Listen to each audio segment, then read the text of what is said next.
The Close Weekly brings you the most actionable advice for today's real estate market. We'll unpack what you need to know to move the needle in your business in a real way. This podcast is brought to you by Premier Real Estate Agent Training Program, The Close Pro. Go to theclose.com/podcast to learn more and to get $25 off. Now here's your host, the man who has been a top producing agent for over 25 years, Sean Moudry.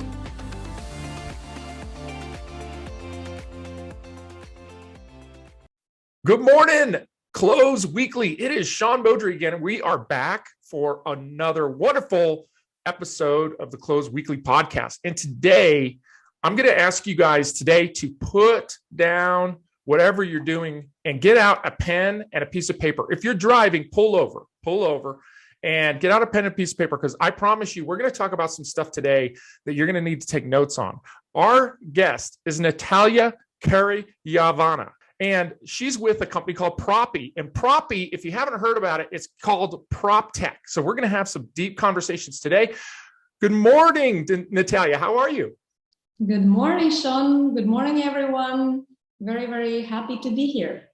Wonderful. Now, I got introduced to you through Chris Linzell, and Chris Linzell attended the Inman conference in 2021. And he said, out of all the speakers, you impressed him more than anybody else. And Chris Linzell, if you're not familiar, he's a coach with the Close, and he's a writer for the Close. So he is critical. So fantastic. I'm glad to hear that, even though I had only 5 minutes on stage. Well, it impacted it. Wonderful. Yeah. So the conversation that we're having right now is we're talking right now about trends in real estate. And it's kind of, it would be absent-minded of us not to talk about some of the things that you specialize in. And so, without sharing that, why don't you go ahead and share with us a little bit about you and about your company and what you guys are doing? Absolutely. So again, thank you so much for having me here. I'm thrilled to share what we're building in my company, Propy. It's a prop tech company. I used to be a real estate developer, a software engineer, and 5 years ago I moved to Silicon Valley with one mission: to automate the real estate transaction.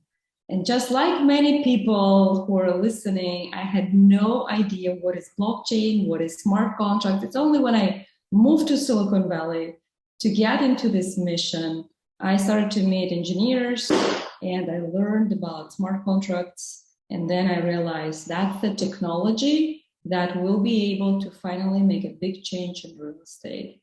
And so that's a little bit about the background here.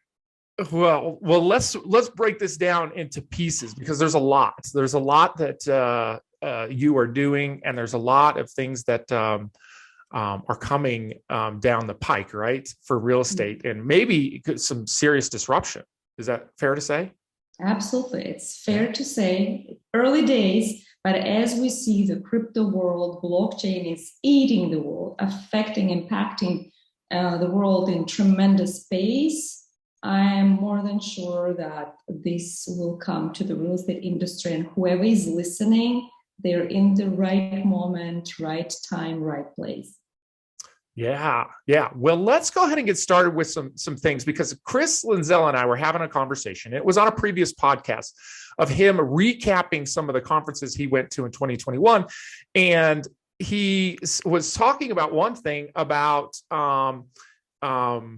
transaction management and offers that he called them transparent offers. And your company, Propy, obviously specializes with that. So can we talk about, let's first talk about the offer platform, because when he explained this to me, I've been in real estate 27 years. I got to tell you, it put the hair up on my neck. I thought, I don't want that. So share a little bit about that, the offer process and the transparency in the offer, and what are the benefits to that? Absolutely. So one of the trends that we will see in 2022 and following years is transparency. And offer management that Propy developed is addressing this transparency, which we provide to the consumers an agent when it comes to accepting offers or sending offers. So let's say you have a listing and you're expecting 20 offers, 30 offers to come. What the agent can do is create an offer link on our platform. Sometimes it's generated automatically if you have your local MLS integration, and then put this offer link to the MLS remarks on this listing, and then you will start accepting offers through this link. Then automatically Propy summarizes all the offers, and then obviously you can present this summary, this table to your client. Then you can do counter offer on our platform. You can DocuSign a counter offer on Propy platform and just negotiate. It's a platform for negotiation. Yeah, you know what's so interesting to me about this is, and again, this you know, this isn't a promotional podcast for Propy. We're not paying Propy, or Propy's not paying us in order to have this conversation. This is truly a curious conversation for me, because when I heard about this and I did the research and checked out your website and watched your videos, and I realized the industry needs this, right? The simplicity of submitting offers. My first thought was this is how are you getting around the local laws with contracts? Because that was the first thing that I thought is this even legal to do it this way? Well, in terms of accepting offers or sending offers via the platform, it's absolutely legal. Just like you send offers via email, now you're sending it through this protocol. And it allows the consumer, I think it's not that the industry needs it, it's the consumer is demanding transparency, because very often the most stressful time for the buyer and the seller is this offer negotiation. The consumer is making an offer. They don't know if the offer is even reviewed, if it's open. So this tool allows the consumer to get text notifications when the offer is open, when it's reviewed.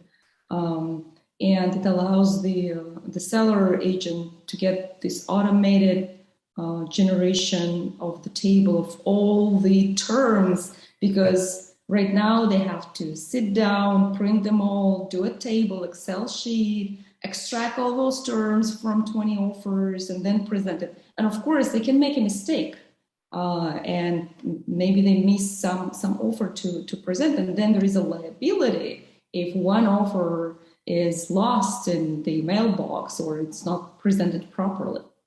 So I think it's opposite, that we are actually enforcing the law when it comes to representation of offers.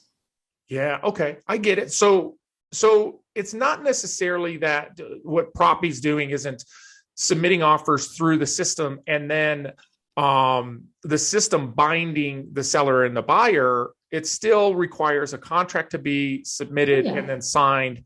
So it's just in terms of negotiation. And when you say transparency, then you're not saying that the buyers can see the other offers, purchase price, closing dates, and terms. No, they don't see that.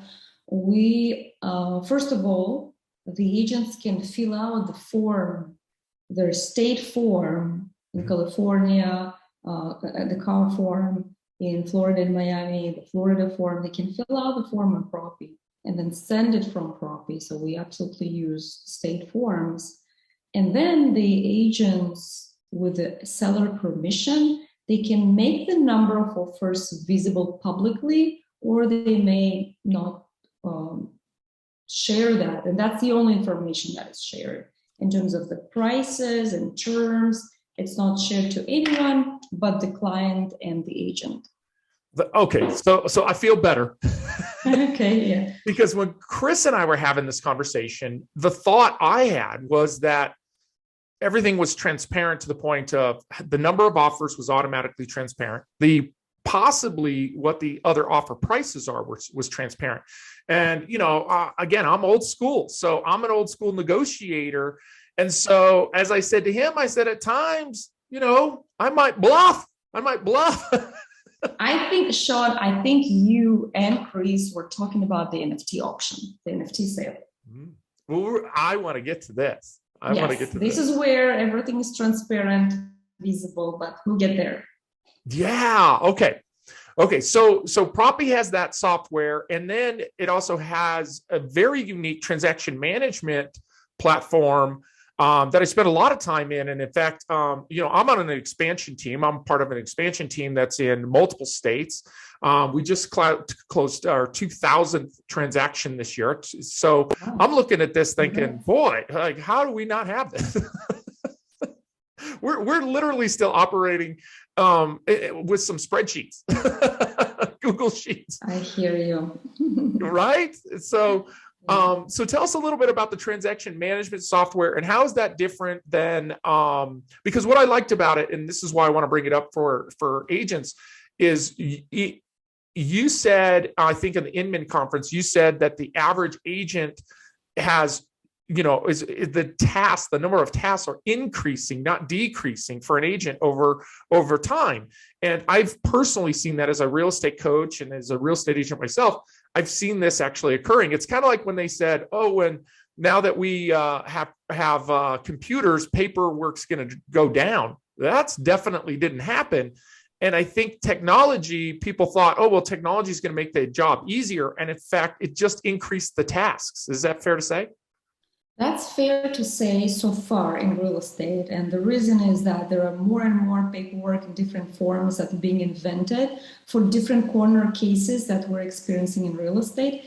And in addition to corner cases, there are tons of forms and paperwork, and clauses in the main agreements are added because of the cybersecurity, because of the different tools that are being invented and implemented in the real estate industry. So that's why there are more processes, more paperwork is involved. However, the good news is that we're getting closer to the automation of the transaction, and hopefully soon agents will have less work to do in tasks around the transaction itself. Yeah, the other thing that I think a software product like yours could help with is, there's a lot of agents now that are working in multiple markets. 10, 15 years ago, there was a few agents that might be licensed in 2 different states. They have a house in both states. But today, I know many, many agents, teams, expansion teams that are working in multiple markets almost full time. And I think the hardest part about that is having transaction management software that allows for that flexibility. So will Propy do that?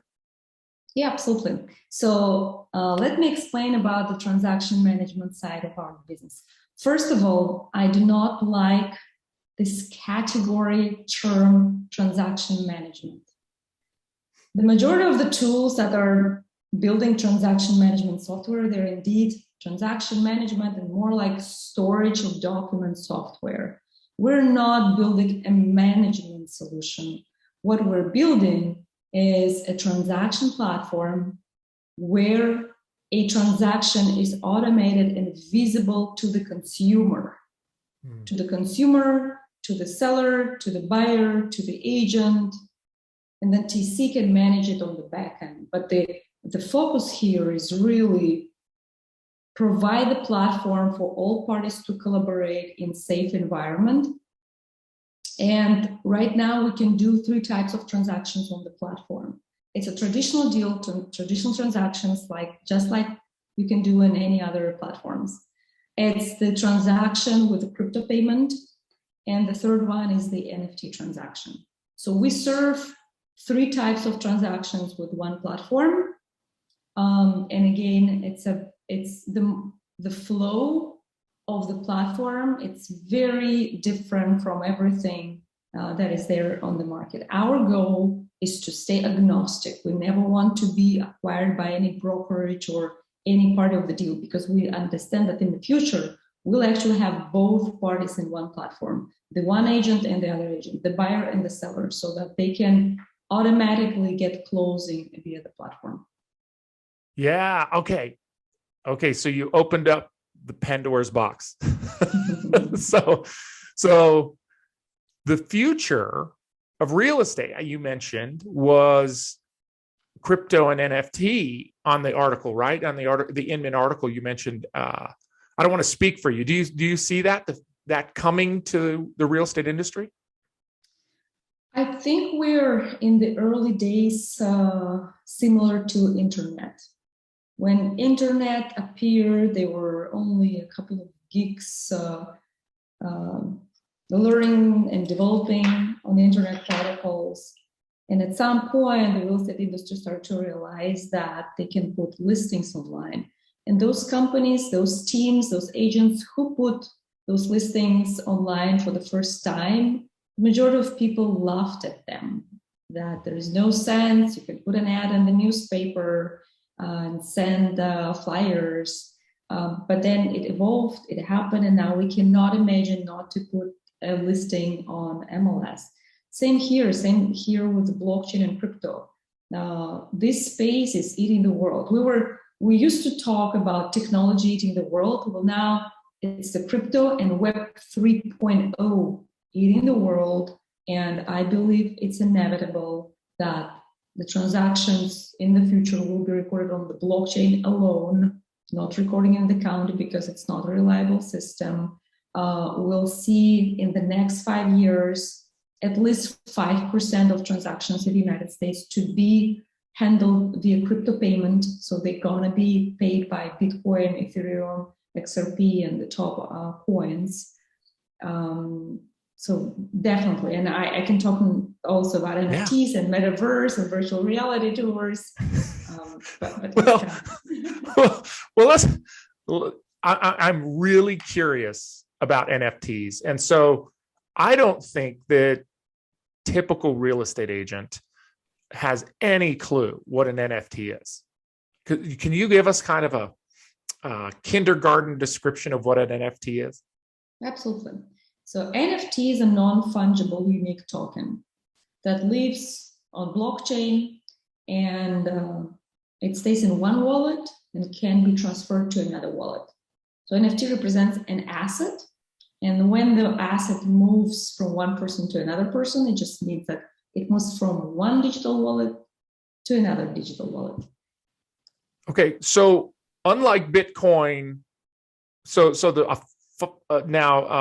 a fungible asset is the value doesn't change between the two, right? So one Bitcoin is the same value as the other. The unique thing about an NFT, right, is, and forgive me, I mean, I am new to this, so I am just reviewing my notes, is that the values can be different. So you can tie an NFT token to a business in order to transfer ownership. Is that how you see that going in real estate? So the way we transfer real estate ownership, we transfer the rights to an entity, whether it's LLC or a trust. Then we record this entity as the owner of the home at the county. And from that moment, we sell the NFT, which is the LLC rights, many, many times without touching the record of the LLC or the trust in the county. By doing so, we put this home ownership into the blockchain. It can live there forever. And we detach the home ownership right from the county.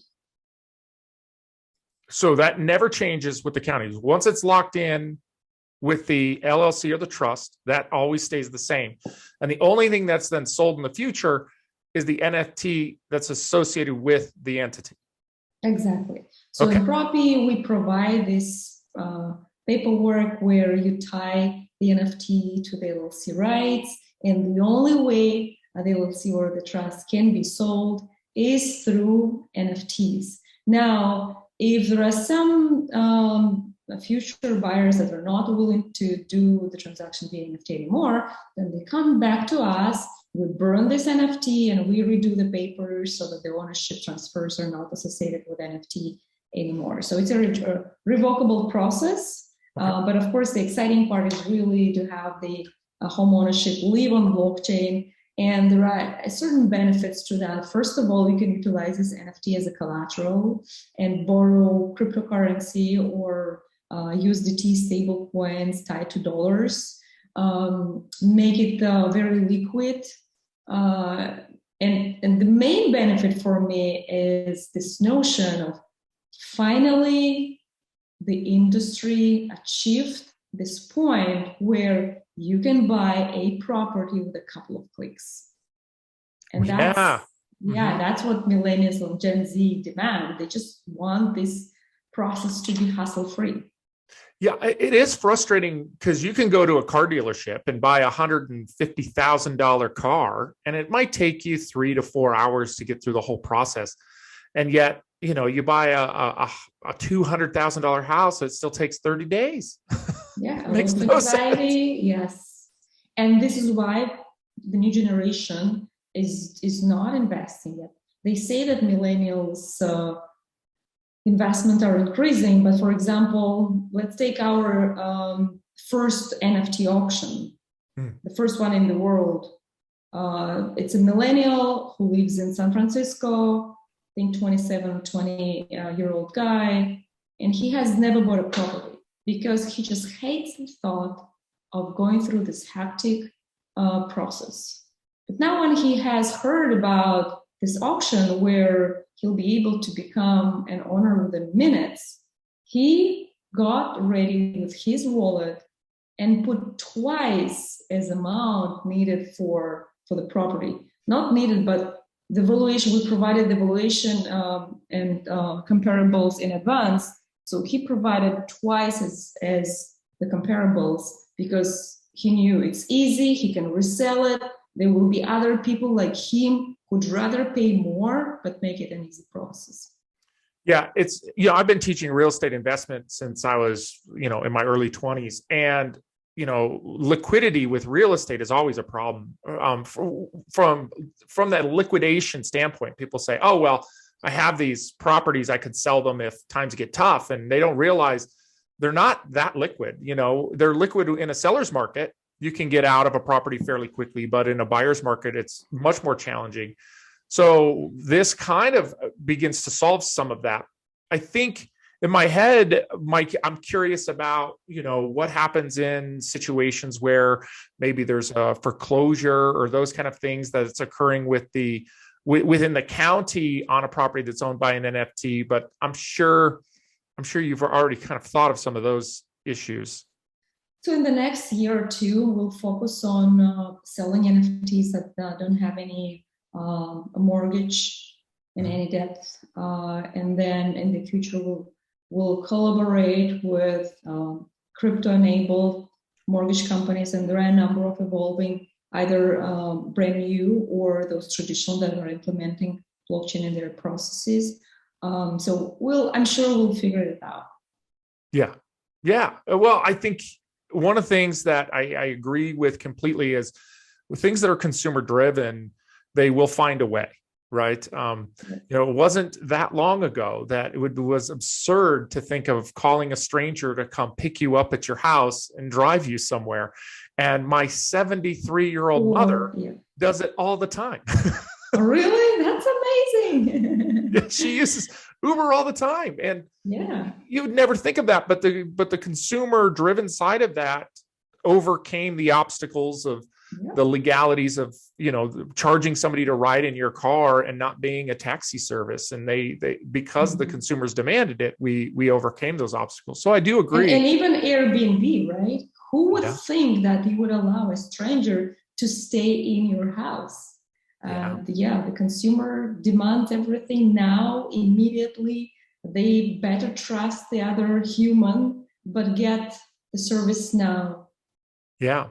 The other interesting thing that I hadn't thought of until we had this conversation from a real estate investment standpoint, if the properties are held in an LLC or a trust and the through an NFT, it would probably make it a lot easier too for investors to own, a portion of the property similar to a REIT or something like that. I have a thought about fractional ownership. There are about 20-30 companies that are specializing in tokenization of real estate or fractional home ownership.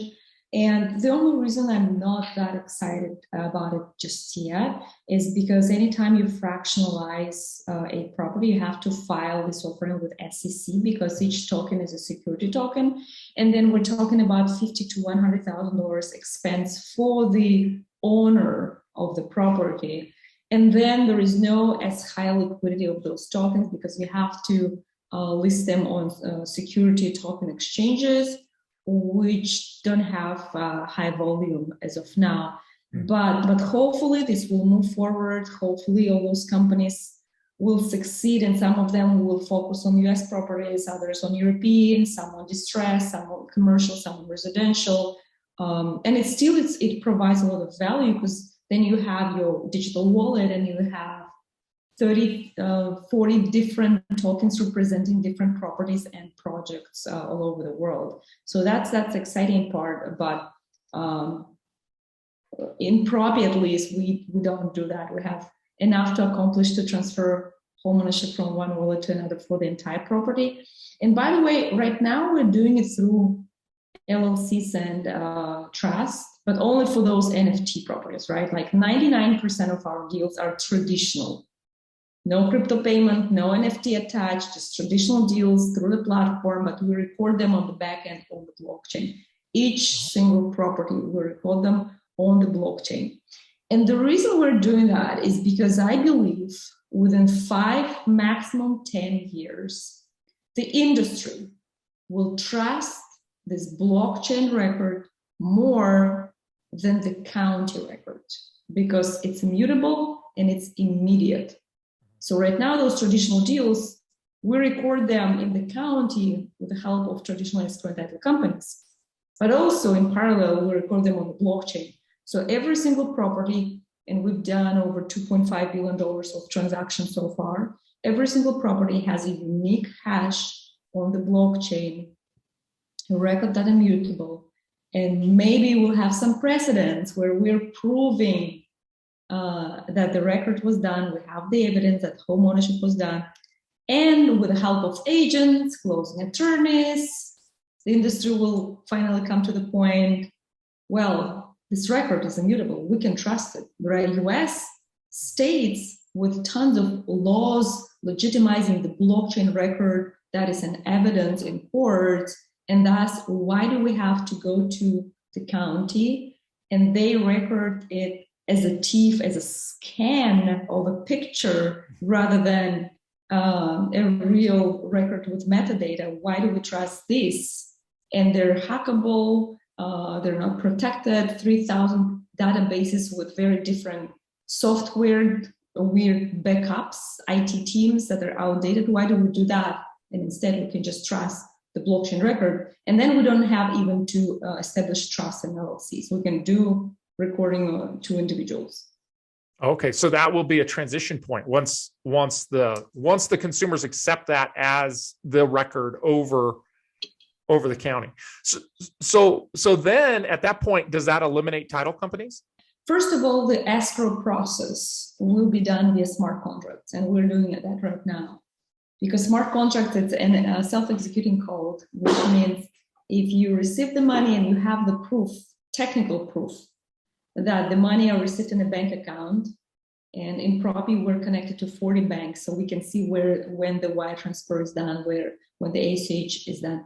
And once it's done, automatically we can transfer the home ownership from one wallet to another. And thus the settlement inevitably will be happening via smart contracts. And escrow as a function, yes, it will still need people to check some items, but as a function of the settlement itself, it will be for sure automated. And then once we have all this trace of records on the blockchain, smart contracts, then the title insurance kind of become obsolete, even though probably it evolved into a liquidity pool of crypto investors that will create this insurance fund. And whenever something happens with a transaction, the losses will be potentially covered by this liquidity pool, and crypto enthusiasts can invest in it and make money. But even today, the title insurance, they have about 6% claims. It's not that high. Yeah, it's very low. It's a very interesting industry. And in full disclosure, my wife is a title rep, so I have to tiptoe around this conversation. I'd love to meet her. Yeah, because the chance of that industry changing, affects her. So I agree, and I think a lot of the challenges with title is more on easements, and those kind of things. And I don't know how blockchain would actually affect that, an easement that wasn't recorded correctly, or maybe a piece of the property who's crossing over into another boundary property. Am I correct on that? Yeah, you're correct on that. There are a number of protocols, integrations to achieve that all as well. Because as everything is getting digitized, it will be possible to go back in history now through a number of integrations. Almost everything is being digitized. And when the mistake is determined, then on the blockchain, what you do is you add a new transaction. So you never alter the old record, but you always add a new transaction on top of the record, the last record. So if we see any change and it has to be done, it will be added to the chain of blocks, and that will solve the problem. The beauty of blockchain is that it's immutable, so you will never be able to change something in the past. Like right now, counties, especially I'm hearing in Philadelphia, there are tons of people, hackers specializing into getting to the database, revealing which homeowners that are not alive anymore, don't have inheritance, and they just take over the home ownership because there are no people to claim that the transfer happened. So I think we'll get into those little details and polish the whole process as everything is being digitized. Wow, that's so amazing. So is there anything else that you see as like the future of real estate, either that we need to pay attention to in 2022, or that's maybe a little bit farther out that our listeners should be aware of? Absolutely. So first of all, there is one big trend, read about that, about Web 3.0, how the whole internet is changing. With that, this new trend of metaverse is coming, which means the crypto enthusiast, the young generation, is interested to own virtual real estate. And there is a demand for agents who will be helping those clients to determine which metaverse is the best. You can check out Decentraland, Superworld, Sandbox. Also stay tuned on Propy. We're developing something in metaverse as well. So you can be one of the first crypto metaverse agent. Today, it's possible to be crypto certified via Propy course, 6 sessions teaching you about all that stuff that we've just mentioned.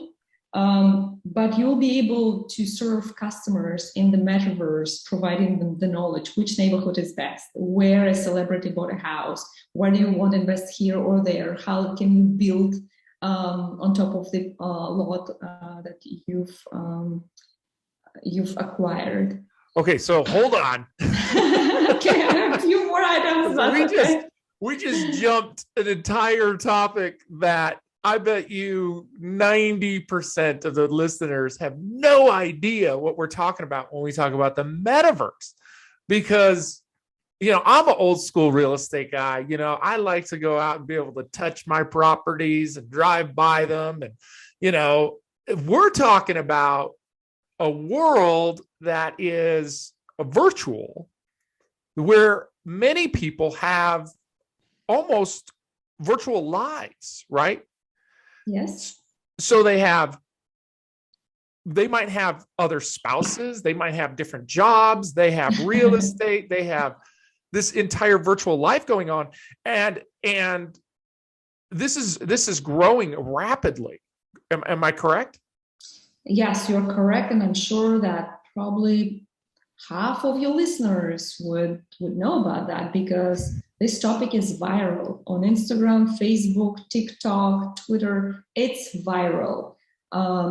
just like the cryptocurrency as Bitcoin now is absolutely getting to mass adoption. I think half of the population either own a cryptocurrency or they about to own very soon. Same with metaverse. People know and have heard about it. Now, besides that, it's a virtual reality thing, and I agree with you. I post something on a real estate channel on Facebook, like, hey guys, have you heard about metaverse? Do you think it's a cool idea to be an agent in metaverse? And like 80% of the people were saying that it's a crazy idea, it's laughable, we have to first solve the world problems like poverty, and then to get to these unrealistic things, that it's stupid and silly, and people would never touch something so virtual and not existence. But when I posted on Twitter, I had 100 people lined up saying sign me in, and these are licensed agents. So there are agents that are ready to jump onto this new adventure just because the consumer is demanding it. The new generation, not only they're already in virtual world. And even during the pandemic, we're all on social media, we're there, we are in the virtual world. It just metaverse also adds you this virtual reality and augmented reality features. But what I want to say and add is that this new experience in high quality metaverse reality also will add a very high adoption of virtual tours of real homes. And this is how I'm seeing Propy as a marketplace or metaverse to evolve, where a consumer, once they want to buy a property, especially if they're relocating, let's say I'm in Miami now and I want to move to London, I'd rather go first through 3D tours, virtual tours in the metaverse to check those homes before I fly there and actually browse and acquire one. So some of the metaverses are actually recreations of real cities. As far as I know, not yet, but that's our ambition. And I'm forming a working group right now of folks beyond Propy to actually work on those protocols. Wow. Well, I tell you what, this was amazing. My mind is blown right now. And I just want to thank you from us at the close, and really appreciate you taking the time today to share with us the big vision of where we're going in technology, and what the future may hold for many of us real estate agents. And I just want to thank you for your time today. Thank you, Sean. Thank you so much for all the interesting questions. You bet. And I look forward to hearing from you in the future, and maybe someday I'll run into you at a conference. Absolutely. See you around. Awesome. Thank you. Bye-bye. Thank you. Bye.